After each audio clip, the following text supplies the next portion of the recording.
अनुभूत पर्यायों को जिसने अपने चिंतन का विषय बना लिया, अनुभूत पर्यायों को का स्वरूप जिसने समझ लिया, अनुभूत पर्यायों के संबंध में जिसने गुरु से समझ लिया, भगवान से समझ लिया, तो वह व्यक्ति अपने जीवन में कभी किम कर्तव्य विमूढ़ नहीं होगा। सबसे बड़ी भूल अपनी हो रही है कि हम उन पर्यायों के संबंध में समझना चाहते हैं जो हमारे अनुभव में नहीं है, भगवान के अनुभव में है। भगवान जो जानते हैं, भगवान जो अनुभव करते हैं, हम उसको समझने का प्रयास करते हैं, यही सिर से पहाड़ फोड़ते हैं। भगवान को क्या अनुभव होता है ये हम जानने की इच्छा करते हैं। सिद्धालय क्या होता है ये जानने की हम चिंता करते हैं। भगवान का स्वरूप कैसा है ये जानने की हम चिंता करते हैं और पूरी जिंदगी इसमें खपा देते हैं। कुछ भी नहीं मिलने वाला, वो तो 1 मिनट में जानने में आ जाएगा, क्योंकि भगवान क्या जानते हैं, क्या अनुभव आता है, जानने का प्रयास नहीं करना, क्योंकि वो जो जानते हैं उतना अपन जान ही नहीं सकते, उसको तो मानना है बस। समंतभद्र महाराज ने, पूज्यवर ने ये नहीं कहा कि तुम अरहंतों की अनुभूति को पहचानो, उनकी जो उपलब्धियां हैं, वैभव है, उसको पहचानो, कहीं नहीं चर्चा की। उन्होंने कहा तुम तो अरहंत को पहचान लो, और वो क्या क्या जानते हैं इसमें दिमाग मत लगाओ, बस एक ही बात कह दो, जो आप जानते हो वो सब सही जानते हो, मानने में क्या देर लगना। इसलिए समंतभद्र महाराज ने देव शायद गुरु के प्रति श्रद्धा कही है, तत्वों पर श्रद्धा नहीं कहा। पूरे रत्नकर्ण श्रावकाचार में तत्वों को जानने की बात नहीं कही। श्रावकाचार तुम पढ़ते हो, सिद्धांत ग्रंथ, तत्वार्थ सूत्र सिद्धांत ग्रंथ है। सिद्ध भगवान जो द्रव्यान योग है, एक भावनात्मक सिद्धांत है। सिद्धांत ग्रंथों से हमारा कल्याण नहीं होगा, भावना ग्रंथों से हमारा कल्याण नहीं होगा। भावना ग्रंथ भाने वाले की दशा ऐसे ही है जैसे अपन बैठ के कहें कि मैं अरबपति हूँ, मैं लखपति हूँ, मैं स्वर्ग चला गया, मैं मोक्ष चला गया, बन गए। आँख खुली तो सब गायब। जैसे स्वप्न में व्यक्ति बहुत बड़ा राजा बन गया, आँख खुलते ही ज्यों का त्यों कंगाल हो गया।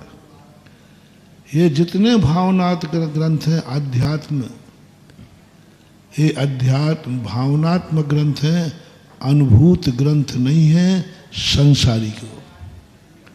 भावना है, भावना भाव, मैं शुद्ध हूँ, मैं बुद्ध हूँ, मैं ज्ञायक स्वरूपी हूँ, मैं अनंत चतुष्टयवान हूँ, मैं सब, ये सब भावनाएं भाव, आनंद नहीं आने वाला। जैसे अपन कितने भी भोजन की भावना भाएं तो क्या भूख मिटेगी?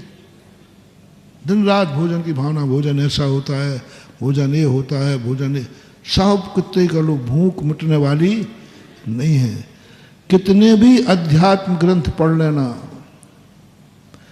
कभी तुम्हें आनंद नहीं आएगा, क्योंकि वो भावनात्मक ग्रंथ है।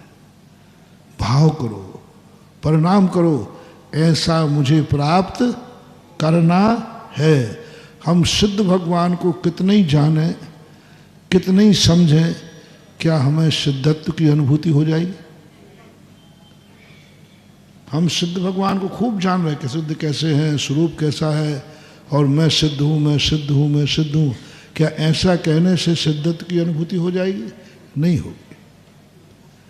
लोक उदाहरण दे दिया हमने भोजन की, कितनी भी तुम भावना भाव, भोजन का तुम कितनी चिंतन करो, भोजन को तुम 24 घंटे याद करो तो भी भूख मिटने वाली नहीं है। एक क्षण को भी उपयोग मत हटाओ भोजन से।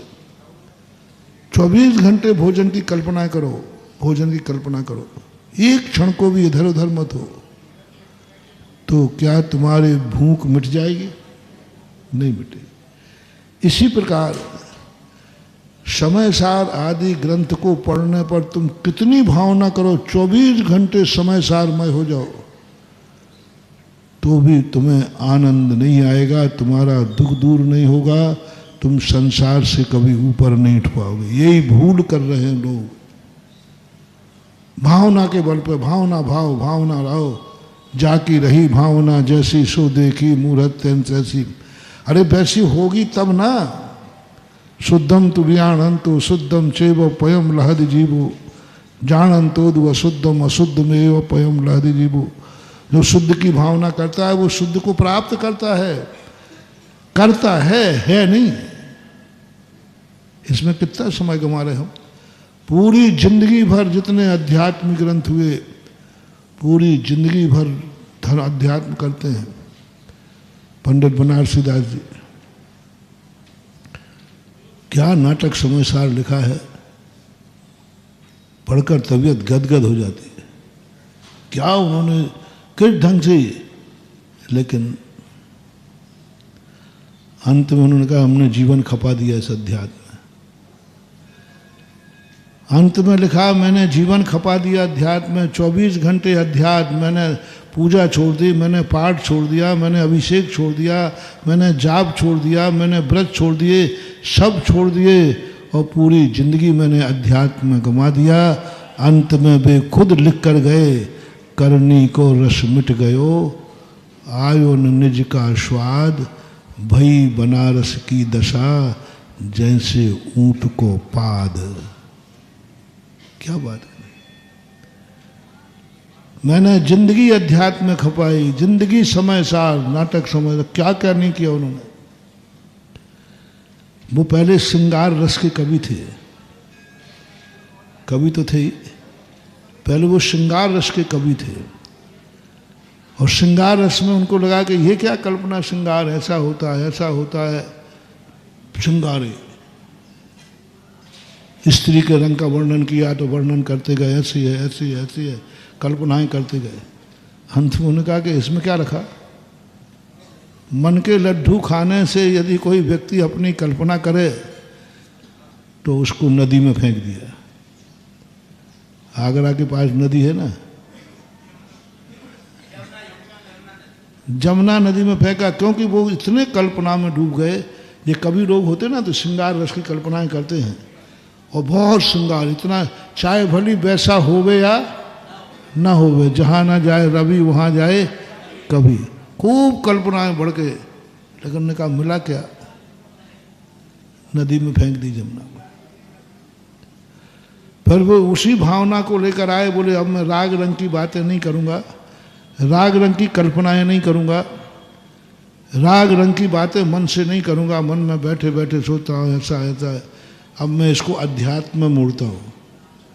कला तो उनके पास थी मन की उड़ानें भरने की, उस भावना को उन्होंने अध्यात्म में मोड़ दिया। जय जिनेंद्र। अगर आपको मेरी वीडियो अच्छी लगती है तो प्लीज़ मेरे चैनल को सब्सक्राइब करिए, लाइक करिए, शेयर करिए। इसी तरह से अपना प्यार मुझे देते रहिए।